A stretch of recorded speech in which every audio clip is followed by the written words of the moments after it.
Welcome to my channel. Edimax BR-6428nS for router setup.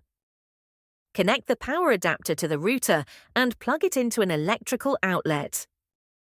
Connect your internet source, ISP modem or Ethernet cable to the router's WAN internet port. Connect your PC or laptop to the router. Wired connection. Use an Ethernet cable from the router's LAN port to your PC. Wireless connection. Connect to the default Wi-Fi network. SSID and password are on the router label.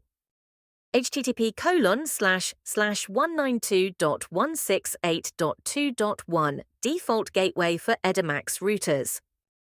Press enter and log in with username, admin, password 1234, default unless changed. Select your internet connection type, check with your ISP, DHCP, Auto IP, most common for home users. PPPoE, username and password required, used for DSL connections. Can't access the web interface? Try 192.168.2.1 or reset the router. No internet.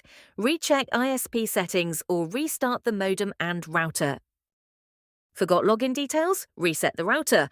Press and hold the reset button for 10 seconds. Thanks for watching.